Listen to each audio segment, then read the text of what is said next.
Hey, Mason here. Just thought I would do a short build update. My character just hit level 90 today, with around 1 day played of in-game time, and I've also killed normal Arbiter to unlock rare tablets. In terms of what I've been farming, it's mainly been Abyss, since Abyss currency is very expensive in this league. But the build doesn't really have any issues at all in terms of what I think is like standard issues with builds. In terms of tankiness, we have 1.5k life with like 4 to 5,000 energy shield. We have leech on all our gear, like all our attacks stay leech, and the main thing is getting a few key pieces to get the build online. So I'll talk a bit about that after this Arbiter fight. In terms of my plans for this build, the goal is to continue with TangleTongue. I think for my personal upgrades, it's probably going to be Sacred Flame, and then it's going to be Calandra's Touch Ring, like the mirroring ring, and then getting a very, very good flat damage ring, and then mirroring that for more flat damage, and then working on stuff like gloves, which have really mediocre rolls of flat damage. In terms of the TangleTongue scaling compared to a normal red spear, I think my damage is probably pretty close matched to my original Twisted Deadeye video, which I'll put in the description below. But basically that's with a spear that was maybe around 5 to 10 divines to craft. It is a T1, I think T2 increased, T3 flat fizz, and then the standard battle and onslaught essence. Damage on TangleTongue has been exceptionally good compared to what I normally expected, and I do think that TangleTongue is probably the best way to scale spear skills, in particularly Twister for this example. But I do think it's probably just better for all spear skills in general, mainly because they nerfed Garakan's Resolve, so you actually get the effect really early, which then makes your crit multi like absolutely absurd, and then you have like a lot more flexibility options for an extra support. Okay, so going to talk a bit about the build now, and we'll hop into game. Okay, now that we're in game, I just want to talk a little bit about the character state. So obviously we're playing TangleTongue instead of a rare spear. The reason why is because this is a very, very cheap unique, and not many people are using it. So I got this one for 1x, but you can probably get it around under 10x nowadays. For my main hand spear, I'm using a Sky Silver because it had higher attacks per second.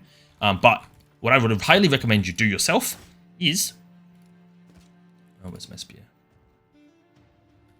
I think I was selling it, but I can't remember if I'm selling it or not. This one here. What I recommend you do is just buy a winged spear and hit it with an attack speed essence, and then go for the corrupt for the extra socket. So this is what I was using before, but this one was like literally like 1x. I think some guy mispriced it, so I sniped it, and it had a bit more attack speed than my old spear, so I swapped over to this one. In terms of the runes I'm using the attack speed rune, and I'm using the frenzy charge one on this set because in our other set we want flat damage. And with that in mind, I'll talk a little bit about TangleTongue itself. So TangleTongue makes it so that all your crits fork, which is the double roll effect from Garakan's Resolve, but it has very, very bad flat damage. So you need to get flat damage elsewhere, right? That's why first thing is we're using a rune in TangleTongue for the flat damage for lightning, and then we have flat damage on our rings, and on our gloves. So this means that these 3 slots have to be rare items because we need flat damage on them, which means we can't really use, like, this is good, but it's not very high flat damage. So eventually, if you start with this for early game, you want to swap off this as soon as you can, and you want to use Soul Tether.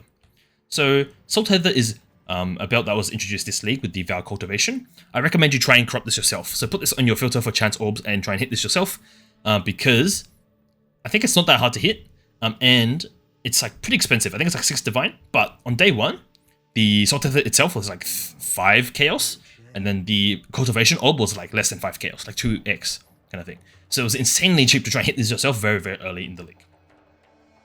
So with that in mind, that's kind of locked in our 2 rings in our glove slot and our belt slot. In terms of progression that you can do, what I would recommend, so this, for your Sceptre, right? Guiding Palm Sceptre, this is like 1 divine. But if you're still in the early game, trying to get up into tier 15 maps, you can use Dark Defiller. This is a 1x item, and you will be able to reserve 3 skeletons with this one. So that would be 15% damage as extra chaos, right? Because you have 3 skeletons, because it gives you some spirit. So what else you could do is that you can run Beacon of Atsi. This is another really, really good budget item, and it's very, very cheap. So Beacon of Atsi gives you some extra spirit for your Dark Defiler, and it also costs 1 Exalt. So the idea is that when I was progressing from early game to around tier 15s, I can basically do tier 15s with Beacon of Atsi and Dark Defiler on my Sceptre. But as soon as you can, upgrade this from Dark Defiler to the Slappy Hand. In my case, I'm using the Fire one because I'm eventually going to go Sacred Flame, like my trade character. And then for my amulet, go for Yoke of Suffering because it's just really, really strong still. You may have less damage on maps that have elemental res, but we'll solve that once we get Sacred Flame. Also, this is like 1 divine, and I think this is worth 1 divine. So that's like 1 divine for each of these. Now, for the rest of your gear, it's very standard gear. Your helmet needs energy shield. This helmet is absolutely insane. I hit this myself. But I think it was this thing dropped, I essenced, and then I desecrated, and then I greater exalted, and I slammed the prefixes here. Insane helmet, better than my trade leaf helmet. I also spammed the Val Infuser to 29. But again, you just want ES on your helmet so you have more hit pool. That's literally it. Chest piece, also absolutely insane. I'll show you my old chest piece briefly that I was using all the way into T15, so no issues at all. That is this one here. No, it's not this one. This one here. This one here is just 1 res and some ES and non-relevant lines. Basically, upgrade your chest piece as you get gear and money. Chest piece gives you more ES. This is from this chest piece to my current chest piece, it's like 500 ES. So I go from 4,500 HP to 5,000 ES. It's not like worth the money if you buy this directly, but I did craft this one myself, and you can use that with the Recombinator. So Recombinator odds are really high if you use the tier 1 max energy shield for one of them, and then a tier 1 increased energy shield for the other, and you have a item level base, so the item level of the body armor is pretty close to each other. It's a 24% chance to hit. It's extremely high. And then you just great exalt and try and pray for the suffixes, which I hit some insane suffixes here. So another example of what I hit while crafting this was this one here. T1, and then I desecrated the spirit, and then I hit the res, the 2 reses, and the life regen with the greater exalted ult. Generally very straightforward to craft, and these bases are way higher than they should be for the recombinate. Like the chance to hit is really, really high. Very easy to craft. As for your boots, it's exactly the same thing as before. You're looking for ES boots, and with res, I have some life on these, but life is not as good as ES, so you want to get ES on this. So that's kind of my next upgrade. Going to get some better reses on here. My reses are really overcapped because before on Beacon of Atsi has no res, but Yoke of Suffering gives you a little bit res here, so you don't need to get as much res on your gear, and you can kind of drop some res here. So my goal is that I'm going to try and get some res on here, here, and then on these ones, on these 3 pieces, I can focus on getting really, really good flat damage, because that's kind of the main way to scale TangleTongue. And then I won't have to worry too much about reses on these 3 pieces, because generally getting flat damage and res is very, very expensive, but just getting flat damage is pretty easy to do, if that makes sense. Okay. As for the rest of the gear, it's very standard, and as for the skills, I just put the POB in the description below. It's also very straightforward. One thing to note is that Eternal Mark does not show up in POB, so just keep that in mind. We're using Eternal Mark in here, as usual. And you want to farm for Rigward's Ferocity yourself by spamming mansions as soon as you can. You can get into them really early, and it doesn't affect the drops like the tier of map you do. So just spam mansions in the mists for Rigward's Ferocity. I think I hit this on my first one. Let me just double check. So I've done 2 mansions. I've hit 1 so far, right? So my chances are pretty high. I wouldn't say I got unlucky, right? In terms of the supports, I'm using Knockback again because I really like how it just pushes mobs away. But you can use Blazing Critical here if you want some more damage. And then one thing to note is that with TangleTongue and Soul Tether, we have to put in Life Leech 3 in our Twister. That's one thing that I didn't have before. We're putting Life Leech 3 in here. Over here, you have the option of Pinpoint Critical or Blindside. I personally like Pinpoint Critical because I felt it made my damage way more consistent. Because you don't have to blind the mob before you hit them for the crit. So that's why I'm using Pinpoint Critical, but on paper, Blindside is more damage. So that's personal preference, and we're still using the Minion Pack tech with the Companion in Weapon Set 2. As for Barrage, it's exactly the same thing. Charge, Heightened Charge, Cooldown, Rapid Casting, Weapon Set 2, Wind Dancers in Weapon Set 1 with the Culmination tech, with Eyeless Chimes and Charge Profusion to get a Power Charge when we get hit randomly. The boar just has defensive supports. On Weapon Set 2, he has Trail of Ice, Elemental Clonfax, exactly the same setup as my Deadeye in trade, with the only key change being Life Leech 3 in here because we're using Soul Tether, because we want flat, and you also have the personal preference option of using Blazing Critical here or Knockback, your choice here. In terms of how much crit you need before this feels good, you can generally get away with around 15% crit in my testing. However, obviously the more is better. So I'm like 30% crit now. Let me just swap over to my Weapon Set 2. So it says, yeah, 30% crit with this setup because I'm clicking some more crit nodes on the tree than I would usually would. And I'll talk a little bit about that probably now, since there's not much else to cover. Everything else is very standard and same of what I used on my previous character. Okay, so again, Ascendancy-wise, we're doing these 4 nodes here. We're grabbing Tailwind early to give us attack speed. That's really it. We don't really need the other 2. Damage is pretty solid. In terms of pathing, it's a little bit different on this tree. So the main key things to note is that with TangleTongue, your crit damage scaling is insane, and your crit chance scaling is also insane because of the way the Bifurcate works on crit, this one right here. So that's why we're prioritizing a little bit of a different tree this time. So In case you don't know how Twister works, I'll recommend again, watch the previous videos. But the idea is that we have all the attack speed nodes in here, and that's still the same, right? We still have these attack speed nodes, these attack speed nodes here. We're grabbing these 3 attack speed nodes because I wasn't sure what else to grab.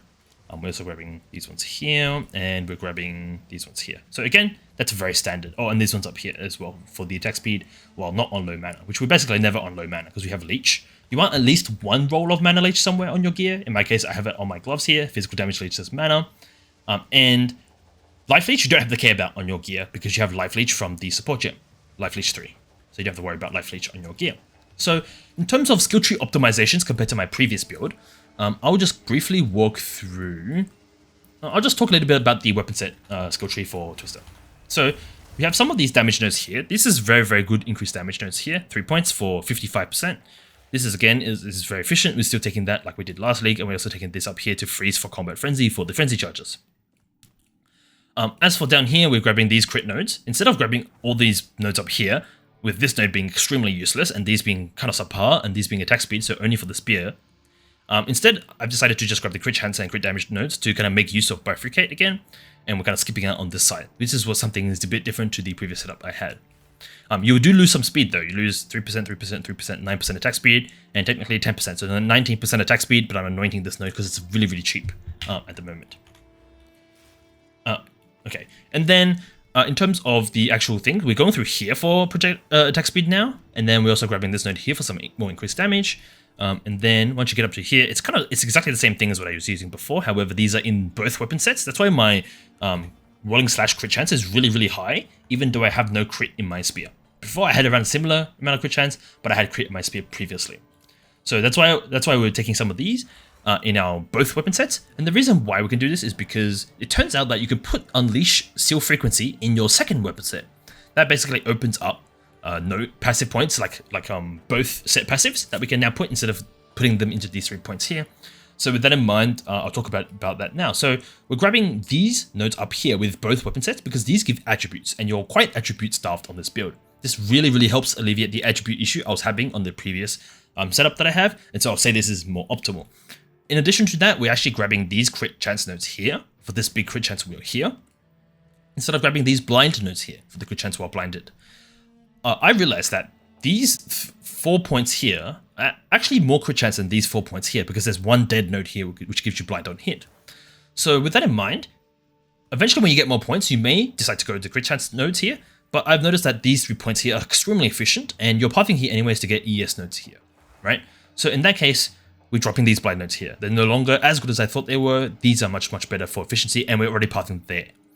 So basically, the TLDR is that these 3 passive points go into weapon set 2, which then opens up to get these 2 nodes here for attributes, which we need desperately. And then we're also now grabbing these nodes and these nodes in both weapon sets for even more crit chance, but we're skipping out on these blind nodes here because, again, these are conditional, these aren't conditional, and non-conditionals are always better. And then the rest of the tree is extremely standard and very similar to what I had before. So one thing to point out is this is in weapon set 2, so that we only get reduced defenses when we're casting our Twister. As soon as you swap back, our defenses will leech back up, and we'll get our ES back. So for example, I'll show you that quickly. I'm going to cast Twister, and then I'm going to go to 4.6, and then when I go to Whirling Slash again, it'll go to 5,000. And the Twisters going around will then leech life. Because of Soul Tether, it will leech our ES, and you'll go back to 5k. So there's no issues with sustain at all between the weapon sets. Alright, a bit about future upgrades. The key one is flat damage. Again, you're playing TangleTongue, so you have no flat damage on the spear, very minimal. So the idea is that we're going to be looking for a Calandrous Touch to mirror a ring and get an extremely good prefix ring with very, very good flat damage prefixes. That's going to be my next goal. Also, we may look to upgrade this because this is like really bad, right? So especially the tier 5 flat damage rolls, if we upgrade this also, this gives us a bunch of damage. But the idea is that we want to try and avoid getting reses on our rings because they will be very expensive, and try and get our reses elsewhere. So in that case, that would be helm, chest, boots, and gloves. And Yoke suffering as well, giving us reses. Make sure you keep your reses in weapon set 1 without using the Sceptre, by the way. Just a reminder. Okay, the next thing is really, really important, is a Timeless Jewel. If you can get a Timeless Jewel with increased effect, like the effect of notables, we can place that right here, and then we can path over to grab these 5 points here. So it'll be 6 points to get there. This timeless jewel will cover both this notable, and these 3 notables, resulting in extremely good efficiency. And if you have a large radius on it, which is really hard to get, you can also hit this node down here if you want. I don't think the large is worth it. You can just get another damage mod. So the idea is that we're trying to get increased effective notables. That increases this flat base crit as well as these attribute nodes here. And just get some of the relevant nodes for damage, right? Once we get one, the plan is to unspec these nodes down here. That's 5 points. Level up once, and then grab 1, 2, 3, 4, 5, 6. That's kind of the idea. Right now I'm level 90, right? So once we get level 91, this is possible. Otherwise, you can look to drop nodes somewhere else on the tree. I actually don't know where you would drop nodes. You may decide to path up this way through the attributes and just take these on weapon set and then ignore these nodes here.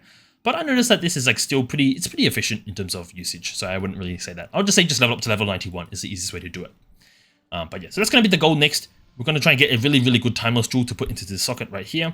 And then we're going to try and get some really good rings with the Calandra's touch to mirror them. And then we're going to try and look to upgrade our gloves to have even more flat damage. And Sacred Flame as well. Sacred Flame being probably the bigger priority, right? Before the rings. So Sacred Flame, so it'd be like Time Lost, Sacred Flame, and then the flat damage elsewhere. Once that's done, damage should basically be really good. Like you should be more or less, I think I'm estimating double damage of my previous setup on the Rare Spear, simply because TangleTongue scaling is really stupid and extremely high. I'm not sure if it shows here, but you can see that, yeah, it doesn't actually say the amounts, the estimated amounts, but my crit chance is only 95% effective crit chance, right?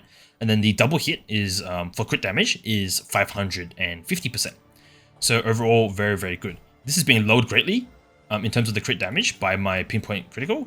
So if I just show you this here, you see that my crit damage goes up like to 370, but we're just using this to help us make our crit more consistent for the time being until we have a few more points and a few more optimizations that I'm going to look into.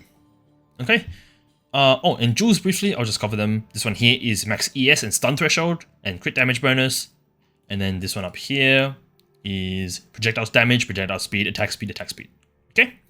Hopefully that's basically it. I don't think there's much else to talk about here until I get some more upgrades done. And I'll make another update then. But for the time being, the build is very solid. We've cleared all my boss points here, so I've done all these, no issues at all. Killing bosses in 2 to 3 twisters.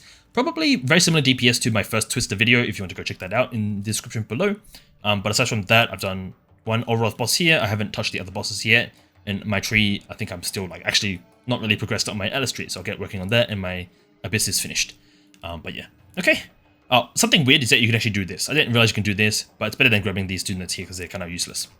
Alright, that's going to wrap it up here. Any questions, put them in the comments below. And I'll see you guys in the next video once I have some more details on progression. Cool. Thanks for watching.